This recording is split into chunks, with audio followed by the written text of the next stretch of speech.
Hey, welcome back to the Ping Pong Flix Show. My name is Chris Wong. I got some entertainment news for you this Friday. Aloha Friday. Hope you all have a wonderful weekend, but have to round out the week with today's news. The first topic of the day is there's more film delays. Yeah, more film delays, unfortunately, for those who were waiting for these in 2021. These two genre films, are going to be delayed. The first one is The Kingsman has been pushed back to August 20th of 2021. This is that prequel movie that had a pretty bombastic trailer. I mean, who does not like War Pigs as the soundtrack for any trailer? I think any movie that has that in the trailer, it seems to do very well. The trailer, I don't know about the movie, but the trailer does very well in my mind, in my ears. But definitely, The Kingsman pushed back, another movie that, well, hopefully, it's still 2021, so there's that. The other movie is A Quiet Place. A Quiet Place 2. Delayed now to September 17th of 2021 per the Hollywood Reporter. Yeah, that's a Paramount picture, so that's also being delayed as well. No clue if they're going to try to do that Paramount Plus same-day release thing as HBO Max and Warner Brothers. Doesn't seem like it, but it is kind of ironic now that all the industry was shouting out, or even the theaters were like unhappy that Warner Brothers did that same-day release. Well, now HBO Max, the Warner Brothers and HBO Max thing is the only movies you're going to have in your theaters.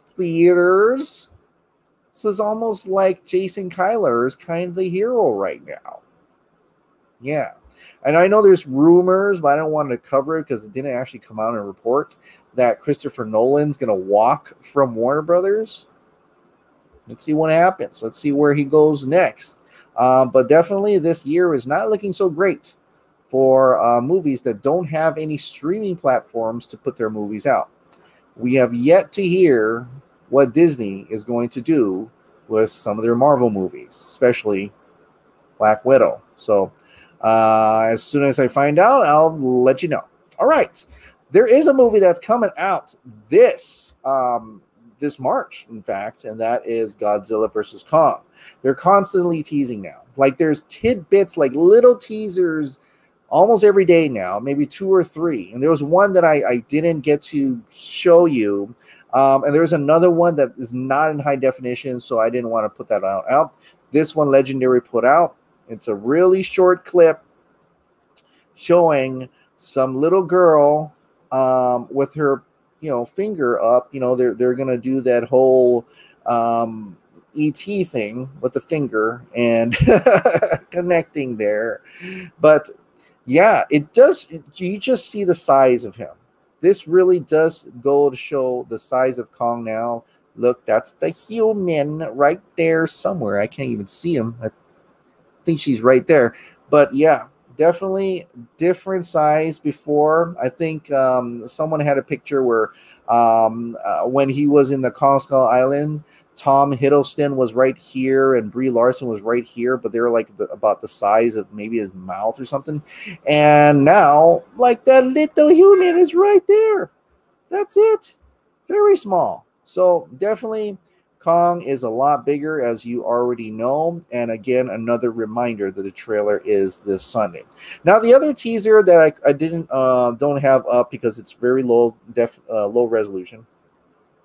But basically, there is a voiceover that says, Kong, we need him. And I thought that was interesting. We need him for what? We need him to destroy Godzilla. Is Godzilla the villain this time around? Are these some other monarch people or non-monarch people that want them to fight together? Like, what is the deal? And how did they get him in shackles? Like, seriously? How did Kong get shackled up? Like, how did he let him do that? Like, seriously, like if they couldn't get Godzilla to get shackled up, they got Kong shackled up. I don't know. I'm just saying, you know, I'm just saying maybe he's not that great. Maybe he's not that tough after all. I'm just kidding. I'm Team Godzilla, by the way. But definitely we'll get to see more stuff. Definitely a full-on trailer. And I'm kind of like, oh, man, why are they releasing stuff from the trailer? I hope it's like addition to the trailer because I don't like seeing like 6 seconds here and there, and then it's from the trailer. Like, I get it. Maybe the trailer, I don't know. The trailer is probably going to be like 2 minutes. But, you know, it's kind of weird. Yeah, and I guess it's a tease, but I'd rather see like a lot of stuff. And yeah, I think we're definitely getting more than we bargained for now because we're getting to the trailer. But hopefully there's some, and I'm pretty sure there's going to be some awesome stuff in the trailer, definitely. So I'll be reacting to that this Sunday. And I was thinking about doing some kind of editorial, or not maybe editorial, but something like a Godzilla versus Kong, like Batman v Superman kind of thing going on. But we'll see. We'll find out what happens in the trailer. All right. Since we're talking about Batman v Superman, just right now, or at least I was, Ben Affleck had an interview today.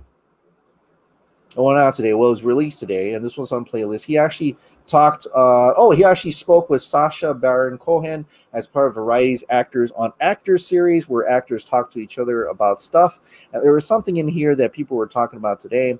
Ben Affleck is only after personally rewarding roles. What do you mean by that? Well, this is coming from the playlist. This is that. You can, I'll link that in the description. But basically, when he spoke to Sacha Baron Cohen, he talked about growing old and entering a time in his life where he doesn't want to just look for blockbusters and massive film projects. He wants something more personally rewarding. He said this: at this point in my career, I'm a little old. I'm 48, so I don't know how much longer I'm going to be the not 25-year-old guy, admitted Affleck. But there are more interesting roles. People with whom you can identify are more interesting to me because I no longer have the ability to do something when I'm bored halfway through and hate it. He added, I just can't do it. It's not worth it to be away from my kids. If I'm going to travel, there better be something really satisfying that I think they'll see at some point, hopefully. Although my kids are like, Dad, we don't watch your movies. That's what the experience of the way back so special for Affleck. According to the actor, he was worried the film would be forgotten because it was released right at the beginning of the pandemic. However, after the decision to release the film on streaming, he noticed it was watched by more people than he ever thought possible. And because of that response, it makes him think twice about accepting certain roles. There was this captive audience of people who were all of a sudden at home, and I think more people saw the way back than would have gone out into the theaters, he explained. I think you have to weigh that. So now the line is blurred, and I'm just looking to do stuff that is personally rewarding. I think my Armageddon days are behind me. Now, an article wanted to add this. Obviously, you can read those comments and assume he's talking about shying away from blockbusters, but then you read that he's showing up in The Flash as Batman. Perhaps that one an anomaly and more of a swan song for his version of The Dark Knight. We'll just have to see what lies ahead for Affleck over the next segment of his career. We know he definitely has some directing on the slate, so there probably won't be as much acting time as we expect. But we'll just have to wait and see. So a lot of people took this and was like, well, oh my God, is his Batman days over? Maybe. I don't know. But definitely that Flash movie being his last thing that he wants to do with Warner Brothers sounds like it. It seems like he's done with that. That's the theatrical thing, right? But should we consider it coming out on HBO Max original as a streaming streaming type of content, that not to be a blockbuster event, right? That's not theatrical. So maybe he's more along the lines of, hey, look, the way back worked as a streaming movie. I'm just going to do streaming movies, right? I'm just going to do that kind of stuff. And so if Zack Snyder's Justice League does good, I would probably bet he'd probably come back to do that, because I think Batman could be personally rewarding for him as he did it for his kids, because the kids love him being Batman. He wants to impress his kids. It sounds like right there. And so, who does his kids know? Well, they know superheroes and they know Batman. And so, I think he would do it for that. Now, I don't know. Now, I think that the Flash being a swan song is a complete possibility because, for all we know, he doesn't live. His character doesn't live in past Justice League. Like, that was it. It was a limited run, if you will. And Ben Affleck's Batman movie was before Justice League ends, like the Justice League sequels ends, right? So it would have taken place after the first Justice League, and I don't know when, 2 or 3, I have no idea. But basically, yeah, it was a limited run. It was a limited role. And it wasn't something like he wanted to be like the Tony Stark or, like multiple movies down the line, or Captain America like that. So that totally makes sense. But I like that he's choosing things that he wants to do. If he wants to just do directing, good for him. I think he's at a time of his life now that he's rethinking what he should do. And I think everybody else does the same, especially during COVID, right? You're just kind of like rethinking the values in your life, and for him to do that, I think is great. I think he's moving towards a new beginning now that he's not with Ana de Armas anymore, and maybe that kind of got him re-energized in a little bit. They finally figured himself out, and so I'm glad to see that. I'm happy to see that, and definitely looking forward to his other directorial debuts. And still hoping here, I'm still hoping, cross my fingers, that he comes back as Batman to finish up the vision that, if he wants to, the vision that he and Zack Snyder did for Justice League. So we'll see what happens. All right. Well, let's talk about, since we're talking about Justice League, there's a little bit about that Justice League investigation.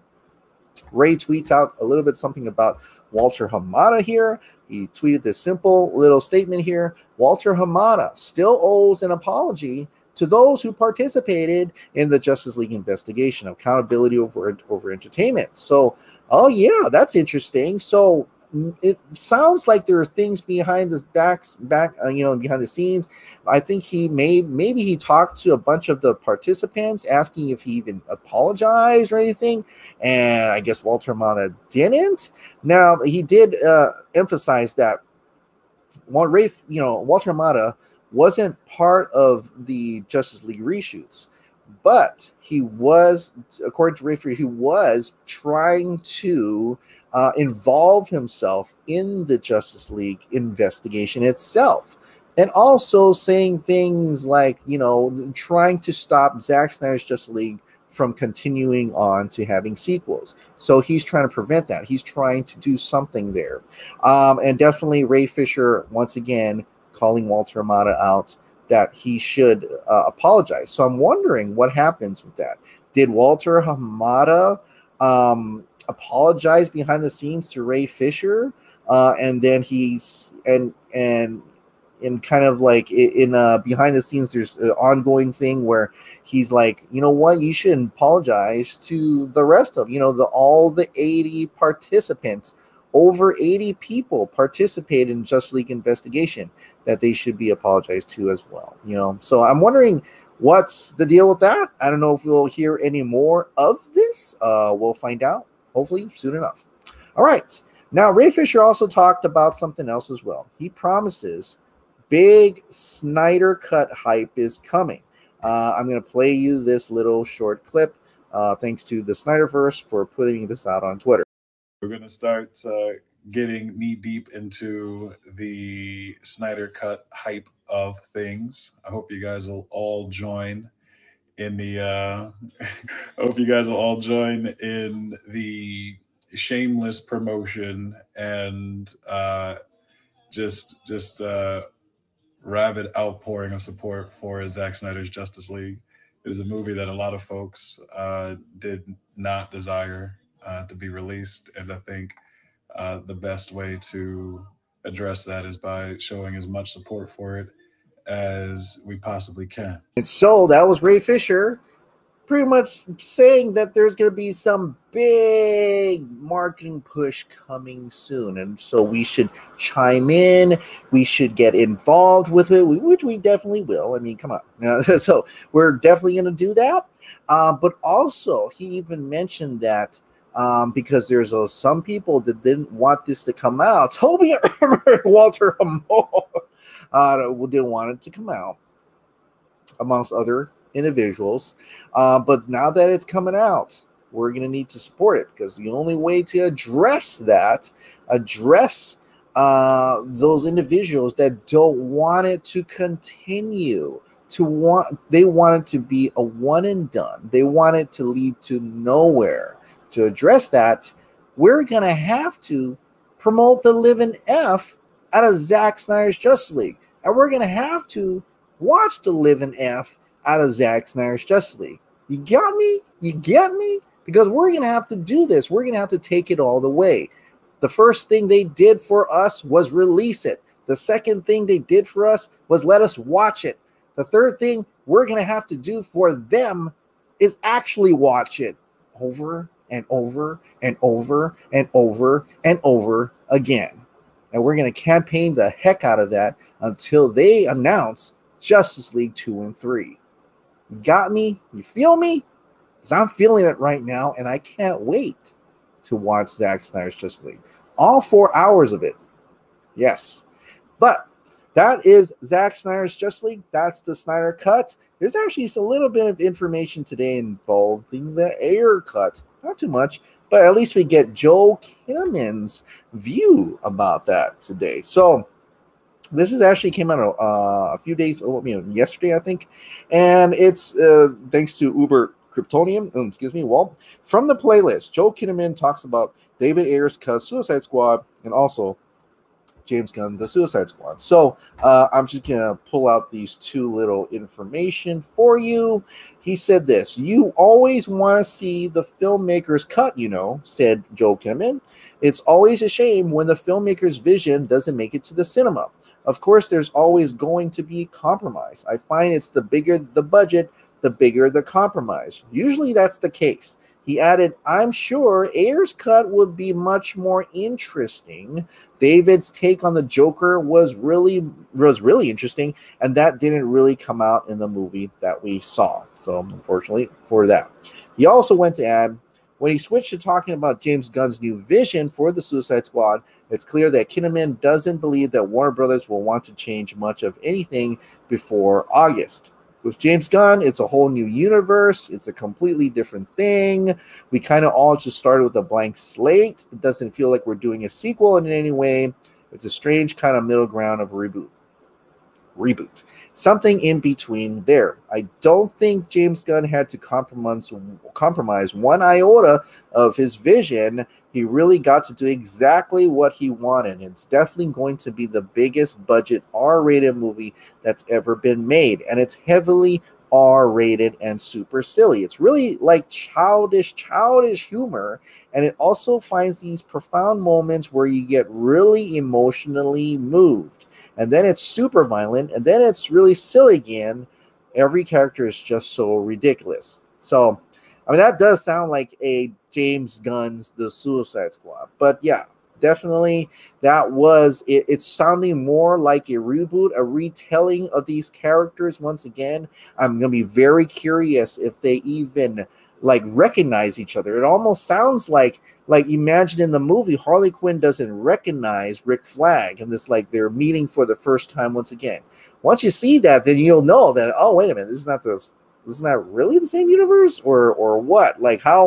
How much are they going to insinuate that there was something before, right? Like Birds of Prey, at least you had a post. Yeah, okay, it's a poster, and she's kind of, she kind of talked about the last movie, and she kind of talked about, I know that guy, Captain Boomerang, that poster. Will that actually be in this movie? Will that actually play into this movie? Will they know she knows Captain Boomerang? Does she talk about Rick Flag? Does she talk about, remember Deadshot and all this other stuff?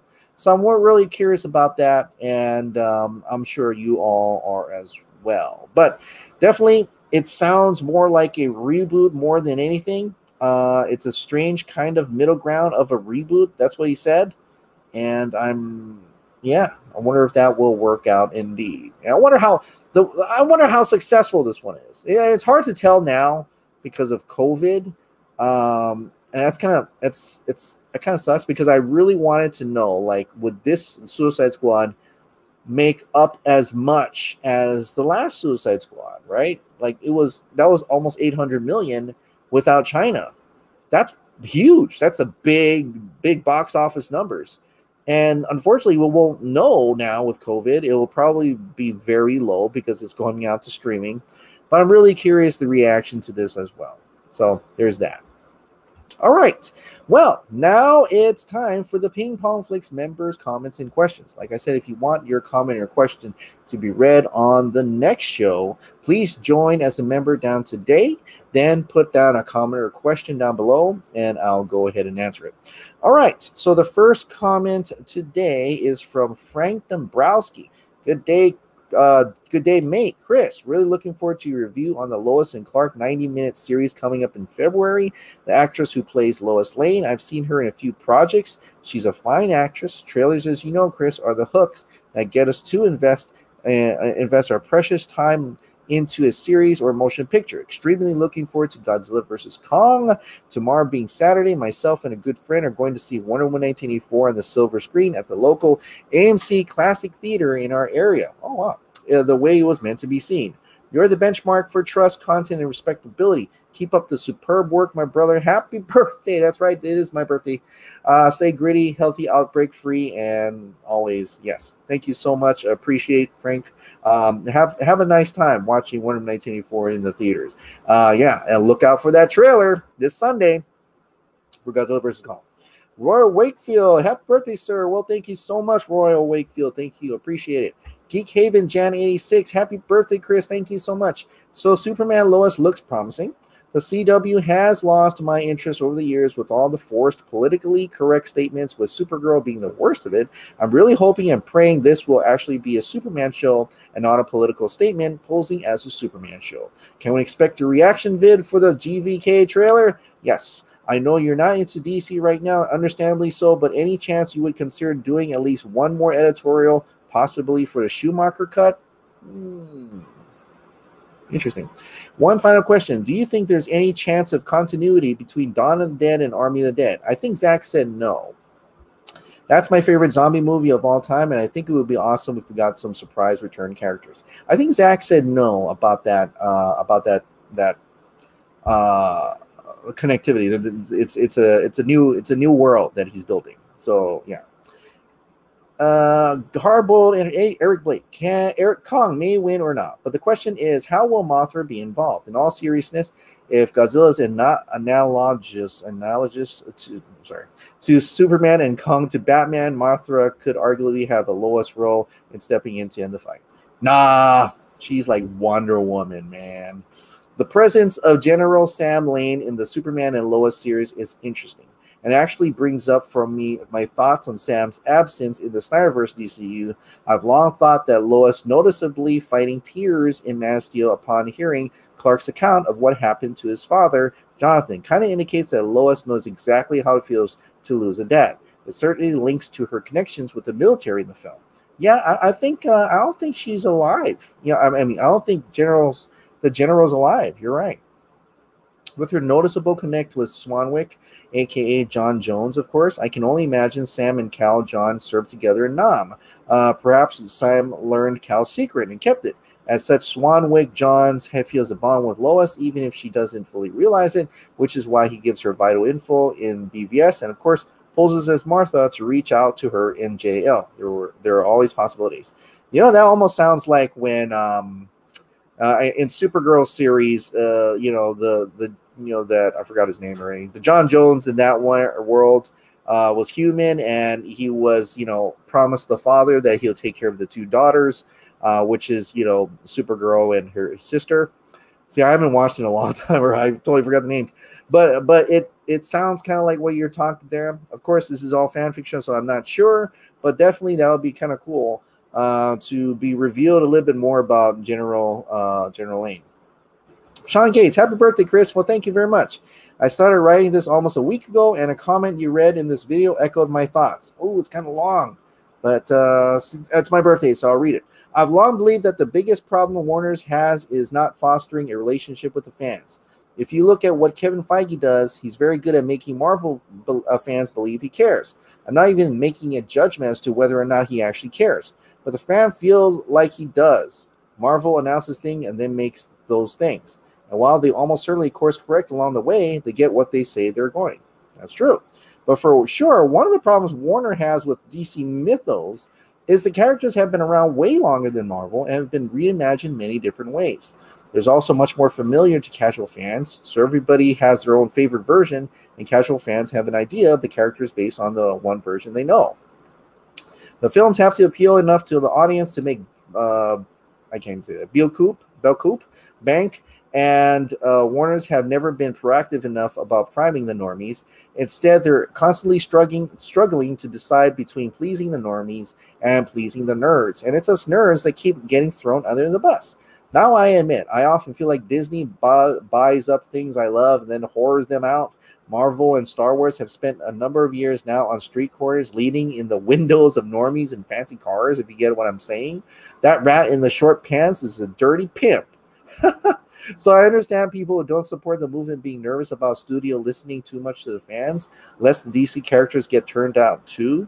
But we in the RTSC crowd are DC fans, and it seems like we know more about the characters than the opposition does. Warner needs our money, but they're afraid to court it. They always seem sort of embarrassed about making comic book movies, and until they get over that, nothing can change. The one good thing I can say for Berlanti is he's not embarrassed about making superhero shows. Yeah, nothing. By the way, my last video about the CW taking over DC films is not a slight to Berlanti at all. It's actually a slight to Walter Hamada's because, I mean, just imagine that. Right? Walter Hamada, in charge of DC films, hired to do DC films, hired as like a Berlanti to structure a universe. And he failed at that. Like, he is incompetent. And he failed at that. So what does he do? He picks up the phone and calls another producer to ask him for help on stuff he was hired for. So that boggles my mind. And you know what? Get your lousy ass and get back into New Line Cinema and start producing those horror movies already. Get out. If you're that incompetent, get the F out. So I'm sorry. Jugo Licks. Have a happy birthday, Chris. Long live the fight for Zack Snyder. Thank you so much. Appreciate it. I Hack Fruit. Thank you so much for the birthday wish. Doobie, Chris, stop fronting. You know you're going to check out the Superman Lois premiere. Yeah, I pretty much said I did. I was going to check out the Superman Lois premiere. He's your favorite superhero, and you're always going on about how you wish Superman got more love in projects like the Cape Crusader. Yeah, but hopefully that 90 minutes is good. John Aaron Garza, Team Kong all the way. Oh, fuck you. Sorry.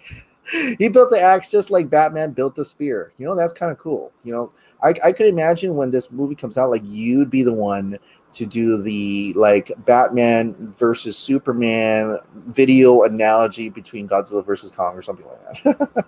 Jandin Patterson, happy birthday, my dude. Mine is on the 29th. Oh, well, happy early it's a few days, but happy early birthday. So from one Aquarius to another, happy birthday. Thank you. Godzilla versus Kong should be good. Hopefully, I love both of these badasses. That being said, I'm Team Kong, but I can realize that him winning against the King of the Titans is a small chance of Kong of winning the fight. I think they will fight to draw, and then people that made Mechagodzilla, Mechaghidorah, will release the first one of those. G and Key will team up to finish that one off. Next movie, same thing. Then the third of the Godzilla vs. King movies will be the final fight to death. I can't dream, can I? Yeah, I definitely hope there's more, but I'm starting to feel like this is it. And yeah, I agree with you. Even though I want Godzilla to win, they're probably going to let Kong win. Yeah. Today is your birthday. Happy birthday, Chris. I hope you have an amazing day with your family. I am. Thanks. It was great. So thankfully I was able to, you know, get them all to sleep and then push out some videos. This is scheduled, by the way. So I didn't ask Zach and actually put out this video when I finish filming. So just to let you know that secret, a lot of these videos have been done in a little bit in advance and are scheduled out.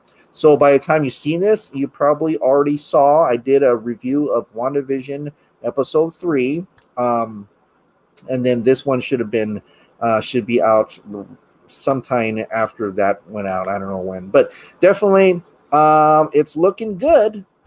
This weekend, I can't wait for Godzilla vs. Kong trailer. That's going to be the biggest highlight, I think, for this weekend, definitely. So hopefully it's like Sunday morning and not Sunday night, because I'll be waiting forever for that. But definitely looking forward to that. Thanks so much for watching. Like I said, if you absolutely love this daily dose of entertainment news, please click the like button, hit that subscribe button, ring that notification bell, keep this hot dog light on, and I'll see you next time. Bye.